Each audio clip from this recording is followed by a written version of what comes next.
আলহামদুলিল্লাহ ওয়াসসালাতু ওয়াসসালামু আলা রাসূলিল্লাহ ওয়া মান তাবিআহুম বিইহসানিন ইলা ইয়াউমিদ্দিন। শুরুতে আমরা আমাদের নিয়তকে খালেস করে নিই, কারণ ইট ইজ ভেরি ইম্পর্ট্যান্ট। কারণ নিয়ত যদি খালেস না হয় কোনো কাজ করার পিছনে, তাহলে সেই কাজ যত ভালোই হোক না কেন আল্লাহ তাআলার কাছে এটার কোনো ভ্যালু নেই, এটার কোনো মূল্য নেই। সো আমাদের প্রথমে নিয়তকে খালেস করে নেওয়া দরকার যে আমরা আজকের এই বসা, এই আশা, এই শোনা, এটার জন্য একমাত্র আল্লাহর সন্তুষ্টির উদ্দেশ্য হয়। দ্বিতীয় হলো যে যদি আমরা সেটা না করি, সেইটার পরিণতিটা কী সেটাও আমাদের জেনে নেওয়া দরকার। আল্লাহ তাআলা তখন কি হবে জানেন, যে আমরা আসলে যা কিছু শুনবো বা বলবো, এটার মাধ্যমে আমাদের কোনো হেদায়েত আসবে না, আমাদের কাছে জিনিসগুলোকে কঠিন মনে হবে। আর যদি আমরা নিয়তকে খালেস করে নিই, তাহলে আল্লাহ তাআলা আমাদের জন্য জিনিসগুলোকে বলা, শোনা এবং বোঝা, এটাকে আল্লাহ তাআলা আসান করে দেবেন।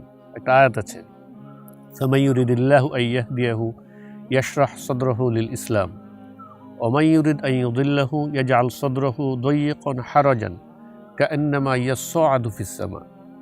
মানে কি, আল্লাহ যাকে হেদায়েত দিতে চান তার হৃদয়কে আল্লাহ তাআলা প্রশস্ত করে দেন, খুলে দেন ইসলামের জন্য। ওয়া মান ইউরিদ আন ইউদিল্লাহু, আর আল্লাহ যাকে পথভ্রষ্ট করতে চান, কাকে পথভ্রষ্ট করেন আল্লাহ তাআলা? যে হেদায়েত পেতে চায় তাকে করেন না। যার নিয়ত আল্লাহর সন্তুষ্টির জন্য খালেস, তাকে আল্লাহ পথভ্রষ্ট করেন না। যার নিয়তের ভিতর গরমিল আছে, যে পথভ্রষ্টতার দিকে যেতে চায়, তাকেই আল্লাহ সেই দিকে ঠেলে দেন। আল্লাহ তাআলা যাকে পথভ্রষ্ট করতে চান, তার এ সকল কারণে ইয়াজআল সাদরাহু দায়িকান হারাজান, তার অন্তরকে আল্লাহ তাআলা সংকীর্ণ করে দেন। কাআন্নামা ইয়াসআদু ফিস সামা, তার কাছে ইসলামকে বোঝা আকাশে আরোহণ করার মতন, আকাশে উড়ে বেড়ানোর মতন, আকাশে আরোহণ করার মতন কঠিন হয়ে যায়। It is very dangerous things. যে আমরা যেন আমাদের নিয়তকে খালেস করি এবং আমাদের হৃদয়কে একমাত্র আল্লাহ তাআলার জন্য উন্মুক্ত করি, তাহলে আল্লাহ তাআলা আমাদের জন্য দিনকে বোঝা এবং পালন করা সহজ করে দেবেন। আজকের আমরা একটা গুরুত্বপূর্ণ বিষয় নিয়ে কিছু কথা বলবো। এটার হলো মুহাব্বত, ভালোবাসা এবং আল্লাহর জন্য ভালোবাসা। ভালোবাসা জিনিসটা আসলে কি, এটাকে আমি অনেকভাবে চিন্তা করে দেখেছি। এমনিতে আমরা বেসিক যেটা, এটা তো আমরা সকলেই জানি যে পৃথিবীতে যেরকম আপনার পৃথিবীতে কিন্তু কোনো শূন্য জায়গা নেই। শূন্য জায়গা আছে? যেখানে শূন্য সেটা আসলে কি? এয়ার, ভরা আছে। মানুষের হৃদয়ে তেমনি কোনো শূন্য জায়গা নেই, কোনো জায়গা শূন্য থাকে না। এখন এটা আপনার কি দিয়ে ভরবেন, এটা আপনাকে সিদ্ধান্ত, এটাকে ভালোবাসা, কার ভালোবাসা দিয়ে ভরবেন, এটা আমাদেরকে ডিসাইড করতে হবে যে আমরা আমাদের হৃদয়কে কার ভালোবাসা দিয়ে ভরতে চাই। আমরা যদি সেখানে আল্লাহ তাআলার ভালোবাসা দিয়ে আমাদের হৃদয়কে পূর্ণ না করি, তাহলে সেখানে অন্য কোনো কিছুর ভালোবাসা দিয়ে সেই হৃদয়ের সে জায়গা পূর্ণ হয়ে যাবে। মানুষ বাই নেচার আব্দ, মানুষ বাই নেচার আব্দ, গোলাম।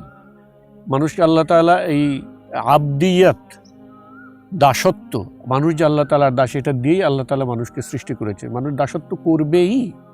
নাও এই দাসত্বটা সে কিসের করবে? নফসের করবে, শয়তানের করবে, কোনো মানুষের করবে, কোনো শাসনযন্ত্রের করবে, অথবা সে শুধু আল্লাহর করবে। ঠিক একইভাবে যেটা আমরা বললাম যে ভালোবাসা, এই ভালোবাসাটাও এমন যে আয়দার আমরা আল্লাহকে ভালোবাসবো, আল্লাহ রসুলকে ভালোবাসবো, এবং আল্লাহ এবং আল্লাহ রসুলের ভালোবাসা অনুযায়ী যা কিছুকে ভালোবাসার দাবি সেগুলোকে ভালোবাসবো, অথবা আমাদের হৃদয়টা তার উল্টা জিনিসের ভালোবাসা দিয়ে ভরে যাবে। এই জন্য আমাদের সতর্ক থাকা উচিত যে আমরা আমাদের হৃদয়কে কার ভালোবাসা দিয়ে ভরছি। এখন একটা প্রশ্ন আসে যে আমরা যে আমাদের হৃদয়কে কার ভালোবাসা দিয়ে ভরবো, এটা কিভাবে ভরবো? কি করলে আমার হৃদয় আল্লাহর ভালোবাসা দিয়ে ভরবে? কি করলে আমার হৃদয় আল্লাহ রসুলের ভালোবাসা দিয়ে ভরবে? এটা একটা ব্যাপার না? যদি আমরা চাই যে আমাদের হৃদয় আল্লাহ এবং তার রসুলের ভালোবাসা দিয়ে ভরুক, তাহলে আমাদেরকে তো জানতে হবে যে কি করলে আমার হৃদয়টা ভাবে আল্লাহ এবং তার রসুলের ভালোবাসা দিয়ে ভরবে। প্রথমত যে ভালোবাসার যে মৌলিক উপাদানের জন্য যে জিনিসগুলো থাকে, যে আল্লাহ তাআলা আমাদেরকে সৃষ্টি করেছেন, গোটা আসমান, জমিন, গ্রহ, নক্ষত্র, চন্দ্র, সূর্য, প্রতিনিয়ত আমরা যে আল্লাহ তাআলার যত নিয়ামত ভোগ করি, এই সব কিছুকে আল্লাহ তাআলা সৃষ্টি করেছেন আমাদের জন্য, তাই না? খলাকা লাকুম মা ফিল আরদি জামিআ, তিনি তোমাদের জন্য সৃষ্টি করেছেন জমিনে যা কিছু আছে সব কিছু। এই যে অনুভূতিটা, এইটা আমাদেরকে প্রথমত আল্লাহ তাআলার প্রতি একটা আনুগত্য, একটা রেসপেক্ট, একটা কৃতজ্ঞতাবোধ সৃষ্টি করবে আমাদের অন্তরে। নাও এইটা কিন্তু আপনি মুসলমান ছাড়াও কোনো মানুষ যদি এমনিতে আস্তিক হয়, সে যদি একজন স্রষ্টায় বিশ্বাস করে, সে যদি কোনো ধর্মেও বিশ্বাস না করে, ঠিক আছে, কোনো ধর্ম সে পায়নি, কিন্তু সে আস্তিক, সে চারিদিকে তাকিয়ে বিশ্ব চরাচরের দিকে তাকিয়ে সে অনুভব করে যে definitely there should be a creator behind this, সে কিন্তু তার অন্তরে ওই সে স্রষ্টার প্রতি একটা ভালোবাসা এমনিতে বোধ করবে, একটা কৃতজ্ঞতা বোধ করবে। এটা ফান্ডামেন্টালি, এটা হলো মূল অস্তিত্বটা। কিন্তু এতটুকু তো আসলে যথেষ্ট নয়। এতটুকু আমরা মানে আল্লাহর যে ভালোবাসা আমাদেরকে জান্নাতের জন্য প্রস্তুত করবে, আল্লাহর যে ভালোবাসা আমাদেরকে জান্নাতে নেবে এবং জাহান্নামের আগুন থেকে বাঁচাবে, তার জন্য কেবল এতটুকু অনুভূতি যথেষ্ট নয়। কারণ ইসলাম ছাড়াও আরও অন্যান্য অনেক ধর্ম আছে, তারা কিন্তু এক স্রষ্টায় এরকম বিশ্বাস করে, অনেকে আছে। এমনকি ইহুদি এবং নাসারাদের ভিতরেও তারা আলটিমেটলি মানে আল্লাহ তাআলার অস্তিত্বকে তারা স্বীকার করে। তারা তো তাদের নবীদেরকে নবী বলে, যদিও তারা নানাভাবে শিরক করে, কিন্তু আল্লাহ তাআলার অস্তিত্ব এবং তিনি যে একজন স্রষ্টা আছে এটাকে তারা স্বীকার করে এবং তাকে তারা ভালোবাসে। কিন্তু এই ভালোবাসা কি তাদেরকে জান্নাতে নেবে না। তাহলে প্রথমত যে ভালোবাসা আমাদেরকে জান্নাতে নেবে এবং জাহান্নাম থেকে বাঁচাবে, সেটা হলো সেই ভালোবাসা যে ভালোবাসা আমাদেরকে ইসলামে প্রবেশ করাবে এবং কুফর থেকে দূরে রাখবে। এটা হলো ফান্ডামেন্টালি ভালোবাসার মূল কথা, যে সেই ভালোবাসাই মূলত আমরা যে আজকের এখানে কথা বলার জন্য বসছি, সেটা এই ভালোবাসা, যে ভালোবাসা আমাদেরকে জাহান্নাম থেকে বাঁচাবে এবং জান্নাতে প্রবেশ করাবে। সেটাই তো আমাদের আলোচনার বিষয়, তাই না? যে ভালোবাসা আমাদেরকে ইসলামে প্রবেশ করায় এবং কুফর থেকে দূরে রাখে, সেই ভালোবাসাই আমাদের মূলত আমাদের আলোচনার বিষয়বস্তু। এরপরে আমরা যখন জানলাম যে আমাদের একজন স্রষ্টা আছেন এবং তিনি এই বিশ্ব চরাচর সব কিছু সৃষ্টি করেছেন আমাদের জন্য, তার ভালোবাসা আমাদের অন্তরে কিভাবে আরও জাগ্রত করব, কিভাবে আরও প্রগাঢ় করব, যেন আমরা এই পৃথিবীর যত ফিতনা, পৃথিবীর যত মোহ, ফাসাদ যা কিছু আছে, এইটার বিপরীতে আল্লাহর ভালোবাসা দিয়ে হৃদয়কে পূর্ণ করে তার পথে থাকার জন্য যে পাথেও দরকার, যে শক্তি দরকার, সেটা কিভাবে আমরা সঞ্চয় করব। এক্ষেত্রে একটা বিষয় আমরা একটু চিন্তা করে দেখি, যে দেখুন, ভালোবাসা আপনি যে জিনিসের চর্চা করবেন, আপনি যে জিনিসের নার্চার করবেন, আপনি যে জিনিসের যত্ন নেবেন, সেটার ভালোবাসা আপনার অন্তরে প্রথিত হবে। কেবল আপনার জন্য অন্য কেউ কিছু করছে, এটার কারণে তার প্রতি আপনার কৃতজ্ঞতা বোধ হবে বা একটা রেসপেক্ট হবে, আপনি যদি বেসিকভাবে একজন ভালো মানুষ হয়ে থাকেন। এবং সেই কৃতজ্ঞতাবোধ এবং সেই সম্মানের সাথে ভালোবাসার একটা উপাদান থাকবে, কিন্তু সেটা আপনাকে ভালোবাসার ওই পর্যায়ে নেবে না, ঠিক আছে, যেটা আপনাকে অন্য সব কিছুর বিপরীতে তার ভালোবাসাকে প্রাধান্য দেওয়ার শক্তি যোগাবে। যদি তাই হতো, তাহলে যারা মানে আল্লাহকে, শুধুমাত্র আল্লাহকে জানে, তাহলে তারা সবাই ইসলামে চলে আসতো না, কিন্তু তা তো আসেনি। আমরা যারা মুসলিম, ইভেন যারা নিজেদেরকে আমরা মুসলিম দাবি করি, আমাদের পৃথিবীতে কত বিলিয়ন মুসলিম আছে, কিন্তু আমাদের মুসলিমরা পরাজিত। এর কারণ কি? কারণ হলো আমরা সঠিকভাবে ইসলামকে চর্চা করছি না। এই যে আমরা সঠিকভাবে ইসলামকে চর্চা করছি না, আমরা এটা কেন করছি না? কারণ আল্লাহর ভালোবাসার ঘাটতির কারণেই আমরা করছি না। কেন আমরা আল্লাহর ভালোবাসার ঘাটতি আমাদের ভিতরে বেশি? কারণ আল্লাহ তাআলাকে আমরা মা কদারুল্লাহ হাক্কা কদরি, আল্লাহ তাআলাকে তার মতন করে আমরা উপলব্ধি করিনি আল্লাহ তাআলাকে, তার যে শক্তি, ক্ষমতা, মর্যাদা, এইটা আমরা উপলব্ধি করিনি এবং আমরা আমাদের জীবনে আল্লাহ তাআলার হুকুমকে চর্চা করি না। আল্লাহ তাআলার ভালোবাসা আমাদের হৃদয়ে প্রথিত হবে যখন আমরা আল্লাহ তাআলার বিধানকে, আল্লাহ তাআলার আইনকে, আল্লাহ তাআলার নিয়ম দেওয়া নিয়মকানুনকে আমরা আমাদের দৈনন্দিন জীবনে চর্চা করব। আপনি দেখেন, আপনার বাবা মা আপনাকে জন্ম দিয়েছেন, আমাদেরকে জন্ম দিয়েছেন, তাই না? আমাদের বাবা মা আমাদের প্রত্যেককে লালন পালন থেকে নিয়ে শুরু করে বড় করার জন্য অনেক কষ্ট করেছেন। স্টিল আপনি দেখবেন যে আমাদের ভালোবাসা, বাবা মাকে আমরা ভালোবাসি, কিন্তু আমরা কিন্তু আমাদের সন্তানদেরকে যদি তুলনা করি তাহলে দেখবেন যে সন্তানদের প্রতি আমাদের ভালোবাসার প্রগাঢ়তা, গভীরতা এটা বেশি। সন্তানরা তো আমাদের জন্য কিছু করেনি, তাহলে তাদের জন্য আমাদের ভালোবাসার গভীরতা এত বেশি কেন? কারণ হলো যে আমরা এই সন্তানদেরকে প্রতিপালন করেছি, এই সন্তানদেরকে নার্চার করেছি, এই সন্তানদের মানে নানাভাবে যত্ন নিয়েছি, তাদেরকে দিনে দিনে তিলে তিলে করে যত্ন নিয়ে বড় করেছি, যে কারণে সন্তানের প্রতি ভালোবাসার গভীরতা অনেক বেশি। একইভাবে দেখেন, আমরা তার যত্ন নিয়েছি বিধে আপনি দেখবেন যে একটা প্রতিষ্ঠানের প্রতি মানুষের যত্ন কখন বেশি হয়, বলে না যে এই প্রতিষ্ঠানকে একবারে স্ক্র্যাচ থেকে, একেবারে শুরু থেকে আমি মাত্র, বলে অনেক মানুষ দেখবেন যে যা বিজনেস প্রতিষ্ঠান, যে আমি 100 টাকা নিয়ে শুরু করেছিলাম, তারপরে সকাল নেই, সন্ধ্যা নেই, দিন নাই, রাত নেই, খাটতে খাটতে খাটতে খাটতে আজকের এই প্রতিষ্ঠানকে এখানে এনেছি। এর প্রতিটা ইট আমাকে চিনে, প্রতিটা ডেস্ক আমাকে চিনে, প্রতিটা ধূলিকণা আমাকে চিনে, এভাবে বলে না মানুষ? ওয়াই, কেন এভাবে বলে? বিকজ এইরকমভাবে যত্ন নেওয়ার কারণে এই প্রতিষ্ঠানের প্রতি তার ভালোবাসা ওরকম প্রগাঢ়। আপনি একটা প্রতিষ্ঠানে একজন মানুষকে স্যালারি বেশি দেয়, এই কারণেই তো ওই প্রতিষ্ঠানের প্রতি তার ভালোবাসা অনেক বেশি হবে? না। পয়েন্ট আমরা পেয়েছি যে আল্লাহ তাআলা আমাদেরকে অনেক সব কিছু দিয়েছেন, এর কারণেই কেবল যে আমাদের হৃদয়ে আল্লাহ তাআলার ভালোবাসা ওই পর্যায়ে পৌঁছে যাবে, এটা হবে না। ভালোবাসা তৈরির যে উপাদান সেটা সেখানে আছে, কিন্তু এই ভালোবাসাকে ওই পর্যায়ে যদি আমরা নিতে চাই তাহলে আমাদেরকে আল্লাহ তাআলার বিধানকে চর্চা করতে হবে দৈনন্দিন জীবনে।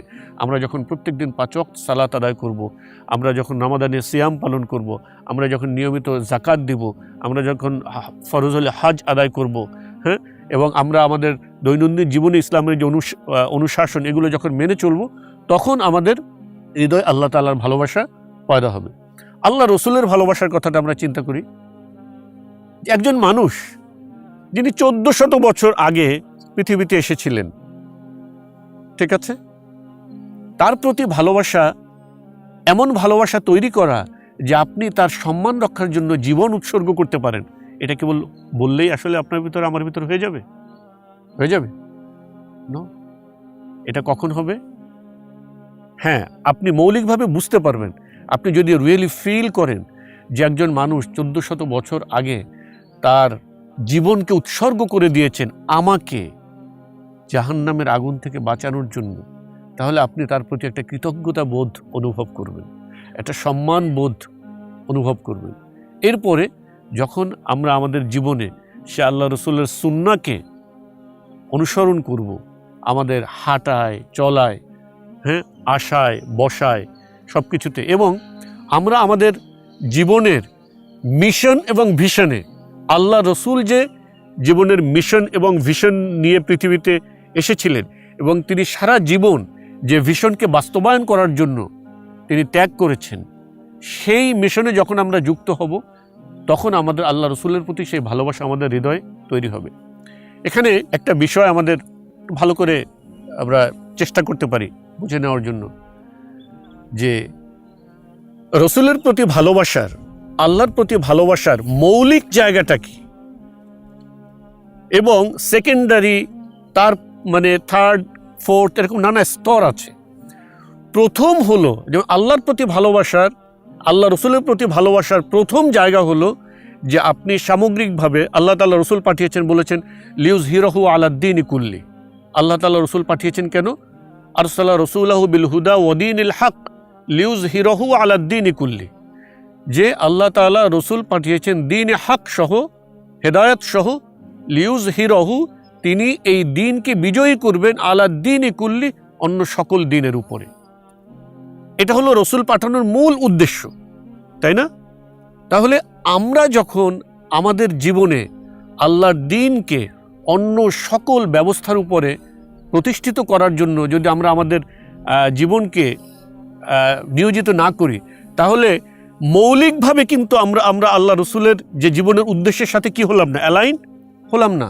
যদি বিষয়টা এমন হয় যে আমরা বলি যে আমরা আল্লাহ রসুলকে ভালোবাসি, আমরা সুন্দর করে মেসওয়াক করি, রাইট, মেসওয়াক আল্লাহ রসুলের সুন্নাহ, কিন্তু আমি আমার রাজনৈতিক জীবনে আমি ডেমোক্রেসিকে আমি আমার দিন হিসাবে নিয়ে নিলাম, হ্যাঁ, ওয়েস্টার্ন ডেমোক্রেসিকে আমি আমার দিন হিসেবে নিলাম, আমি আমার শাসনতন্ত্র হিসাবে নিলাম, সেকুলারিজমকে আমার রাজনৈতিক তন্ত্র হিসেবে গ্রহণ করলাম, এবং আমি আমার হয়তো দাড়ি আছে, আমার হয়তো মেসওয়াক আছে, আমার হয়তো টুপি আছে মাথায়, এরকম অন্যান্য বিষয় আছে, কিন্তু আল্লাহ রসুলের মূল যে মিশন আমি সেটার বিরুদ্ধে অবস্থান করলাম, তাহলে এই সেকেন্ডারি বিষয়গুলো কিন্তু ওখানে কোনো ভ্যালু অ্যাড করতে পারবে না।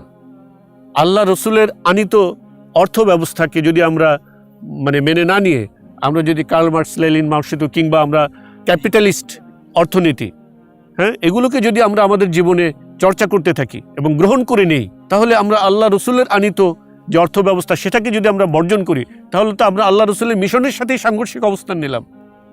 সো আল্লাহ রসুলের দ্বীনকে, আনিত দ্বীনকে এবং তার মিশনকে মৌলিকভাবে প্রথমে আমরা ধারণ করতে হবে, এবং সেই দ্বীনকে আল্লাহর দুনিয়াতে কায়েম করার জন্য, দ্বীনকে অন্য সকল দ্বীনের উপরে বিজয়ী করার জন্য নিজেদেরকে কানেক্ট করতে, দিস দ্য ফান্ডামেন্টাল।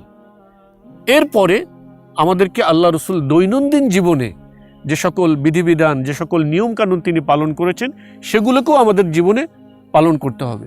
যখন আমরা এটা করব, তখন আমাদের হৃদয়ে এসে আল্লাহ রসুলের ভালোবাসা কি হবে, প্রথিত হবে, এবং তখনই আমরা এই ভালোবাসার সেই প্রগাঢ়তা অনুভব করব, যে ভালোবাসার অনুভবের মাধ্যমে তখন আমরা ফিল করব যে এই ভালোবাসার জন্য পৃথিবীর অন্য সকল ভালোবাসাকে কোরবানি করা যায়। এই জন্য আল্লাহ তাআলা যে বলেছেন, কুল ইন কানা আবাউকুম ওয়া আবনাউকুম ওয়া ইখওয়ানুকুম ওয়া আজওয়াজুকুম ওয়া আশীরাতুকুম ওয়া আমওয়ালুন ইকতারাফতুমুহা ওয়া তিজারাতুন তাখশাউনা কাসাদাহা ওয়া মাসাকিনু তারদাউনাহা আহাব্বা ইলাইকুম মিনাল্লাহি ওয়া রাসূলিহি ওয়া জিহাদিন ফি সাবিলিহি ফাতারাব্বাসু হাত্তা ইয়াতিয়াল্লাহু বিআমরিহি। যে যদি তোমাদের কাছে তোমাদের বাপদাদা, তোমাদের সন্তান সন্ততি, তোমাদের স্বামী স্ত্রী, তোমাদের সমাজ, তোমাদের ভাই ব্রাদার, তোমাদের ব্যবসা বাণিজ্য, তোমাদের ধন সম্পদ, তোমাদের বাড়ি গাড়ি, এগুলো যদি তোমাদের কাছে প্রিয় হয় আল্লাহ এবং তার রসুল এবং আল্লাহর পথে জিহাদের চেয়ে, তাহলে তোমরা অপেক্ষা করো আল্লাহর শাস্তি আসার জন্য। এই সকল কিছু আমাদের, এই সকল কিছুর যে ভালোবাসা, এটা হলো আমাদের তাবেঈ ভালোবাসা, ন্যাচারাল। আল্লাহ তাআলা এটা আমাদেরকে দিয়ে দিয়েছেন, আমাদের ভেতর এগুলোর প্রতি ভালোবাসা আছে। এগুলোর প্রতি ভালোবাসা কোনো অন্যায় নয়, যখন সেই ভালোবাসা আল্লাহ তাআলা এবং তার রসুলের ভালোবাসার অনুগত হবে, আল্লাহ তাআলা এবং তার রসুলের ভালোবাসার অধীনে হবে, তখন এই ভালোবাসা কোনো সমস্যা নয়। এই ভালোবাসা উত্তম হবে। খেয়াল করি, এই ভালোবাসা সমস্যা নয় যদি সেটা আল্লাহ এবং তার রসুলের ভালোবাসার অধীন হয়, আর এই ভালোবাসাগুলো উত্তম হবে যদি সেই ভালোবাসাটা আল্লাহ এবং তার রসুলের ভালোবাসাকে বাস্তবায়ন করার মাধ্যম হয়। কেমন? যে আপনি আপনার স্ত্রীকে ভালোবাসেন, হ্যাঁ, আপনি তাকে এমনিতেই ভালোবাসেন, কিন্তু আপনি যদি এ কারণে আরও বেশি ভালোবাসতে পারেন তাকে যে আপনার স্ত্রী আপনাকে তাহাজ্জুদে উঠিয়ে দেয়, আপনার স্ত্রী আপনাদের সালাতের কথা মনে করিয়ে দেয়, আপনার স্ত্রী আপনাকে দ্বীনের পথে চলতে সাহায্য করে, আপনার স্ত্রী, আপনি যখন আর্থিক কষ্টে ভুগছেন, আপনার হয়তো চাকরি চলে গেছে, তখন আপনার স্ত্রী আপনাকে সান্ত্বনা দেয়, তুমি চিন্তা করুন, আল্লাহ তাআলা তোমাকে কোনো ভালো উত্তম ব্যবস্থা করে দিবেন, আমাদের যত কষ্টই হোক না কেন তুমি কোনো হারাম পথে যাবে না। তখন কি হবে?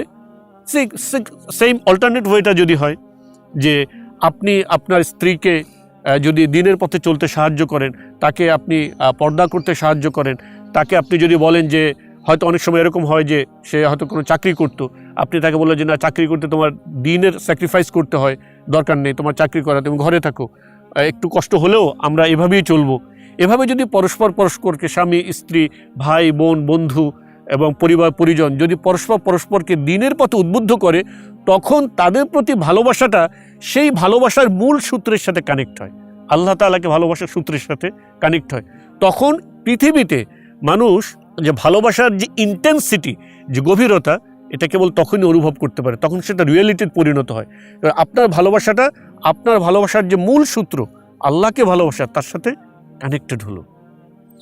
যদি সেটা না হয় তখন আপনার ভিতরে, আপনি যদি আল্লাহকে ভালোবাসেন, হ্যাঁ, আর আপনার স্ত্রী যদি আপনাকে তার বিরুদ্ধে চলতে আপনাকে উস্কানি দেয়, তখন আপনি ভিতরে স্বস্তি বোধ করবেন না।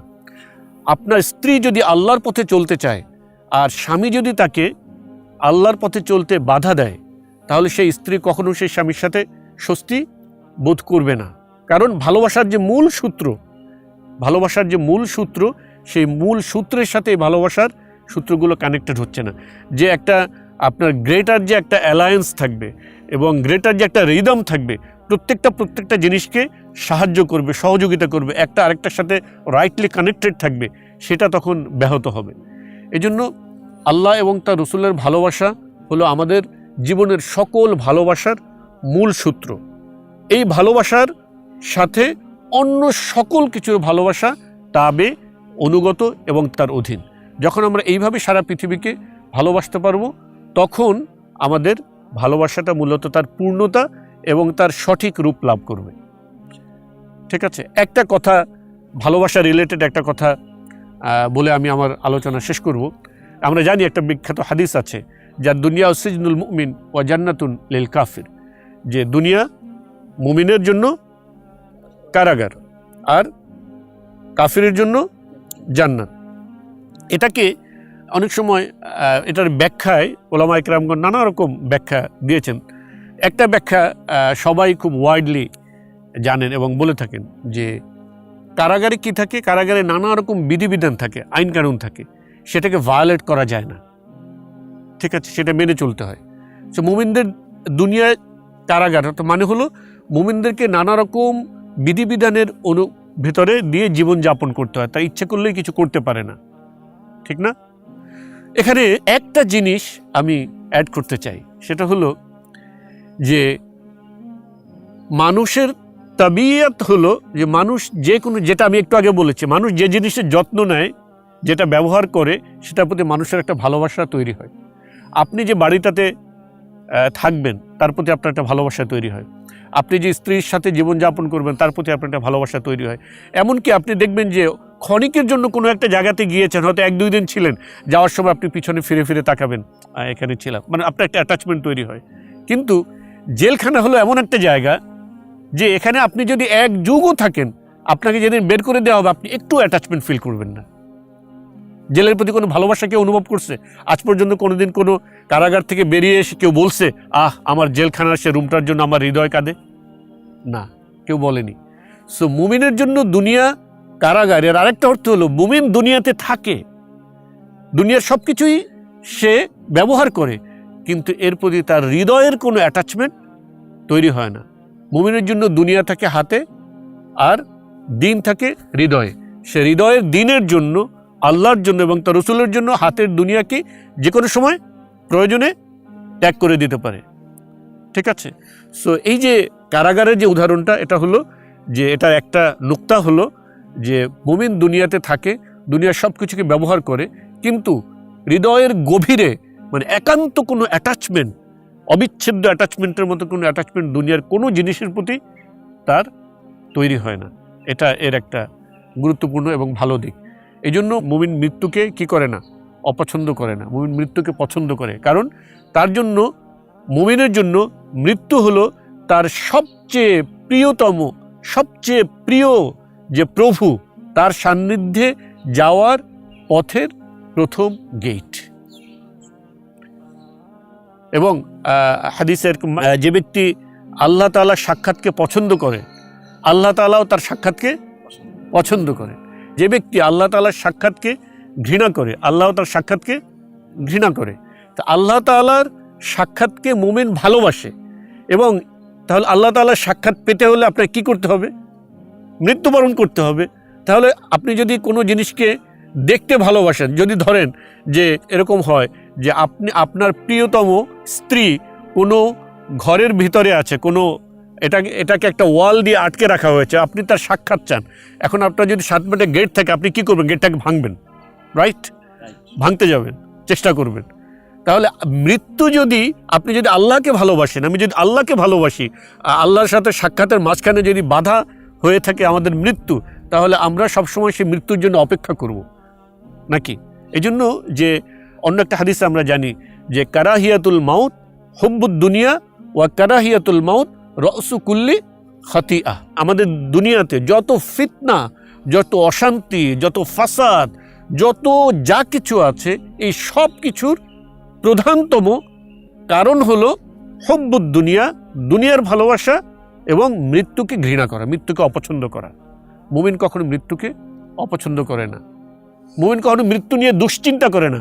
সে দুশ্চিন্তা করে মৃত্যুর পরে তাকে যেন আল্লাহ তাআলা পাকড়াও না করেন, আল্লাহ তাআলার কাছে যেন পাকড়াও না হতে হয়, তার গুনাহের কারণে যেন আটকে যেতে না হয়, আল্লাহ তাআলা যেন তাকে তার সাক্ষাৎকে অপছন্দ না করেন, এটা নিয়ে মুমিন দুশ্চিন্তাগ্রস্ত থাকে। মুমিন মৃত্যু নিয়ে কখনো দুশ্চিন্তায় থাকে না। আল্লাহ তাআলা আমাদের সকলকে আল্লাহকে এবং তার রসুলকে সবচেয়ে বেশি ভালোবাসার এবং আমাদের জীবনের অন্য সব কিছুকে আল্লাহ এবং তার রসুলের ভালোবাসার তাবে অধীন করার তৌফিক দান করুন। আমিন। ওয়া আখিরু দাওয়ানা আলহামদুলিল্লাহি রাব্বিল আলামিন। আসসালামু আলাইকুম ওয়া রাহমাতুল্লাহি ওয়া বারাকাতুহু। الدين بالأخلاق بالجود والعزيمة بالحب والوفاق حياتنا كريمة.